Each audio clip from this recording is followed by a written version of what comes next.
This is the ER channel, Empires and Revolution.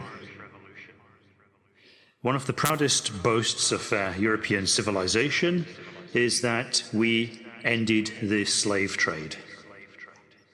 In 1804, Great Britain banned slave trading from the Bight of Benin in West Africa and other slave imports.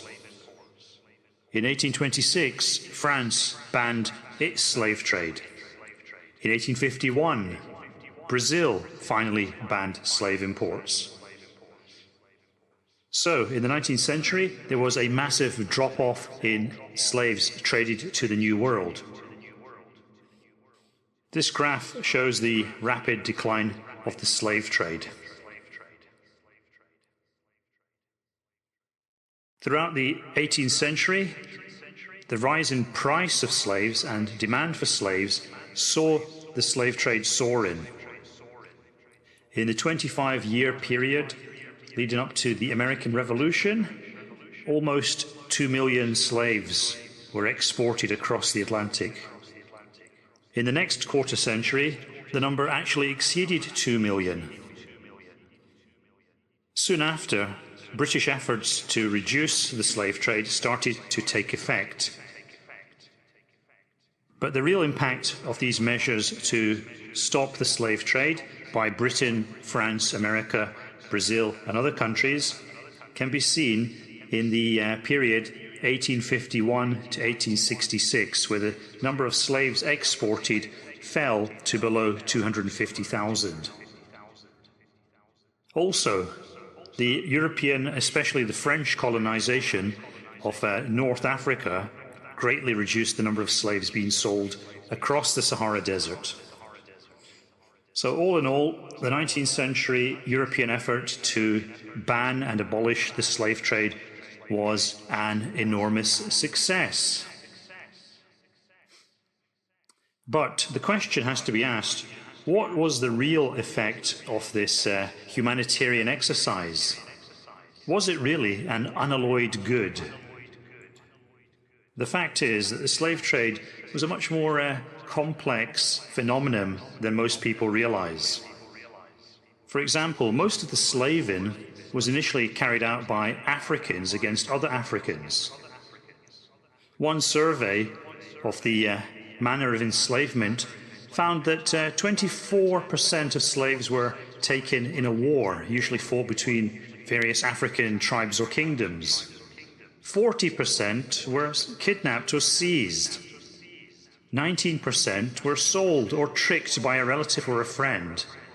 16% became slaves through a judicial process. These slaves, enslaved by their own people, were then sold on to foreign middlemen to be taken either north across the Sahara or across the Atlantic. Needless to say, a large amount of money exchanged hands. Now, this graph shows the impact of the slave trade on Angola. As you can see, there is a peak in the second quarter of the 19th century. Then, following the abolition of the slave trade in Brazil, the number of slaves dramatically decreases. Throughout the period, the estimated population is relatively consistent. Even after the slave trade had ceased, the population of Angola barely increases at all. So what we're seeing here is the removal of the excess population from Africa to other locations. Now, in return for this excess population, the African tribal chiefs and kings received money and goods from the European and Arab traders. It is quite clear that the slave trade was an enormous part of the African economy. Left-wing critics have tried to argue that the slave trade destabilized and undermined African civilization and caused African societies to break down into chaos, making them weak and an easy target for later European colonization. This, as usual, is an argument that is based upon false premises and emotive reasoning. This map, taken from Wikipedia, shows the main African civilizations.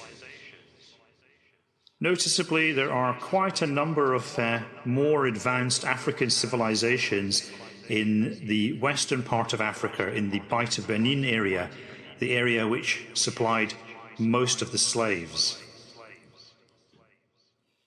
This is especially apparent if you compare it with this map, which shows the areas from which most slaves were extracted.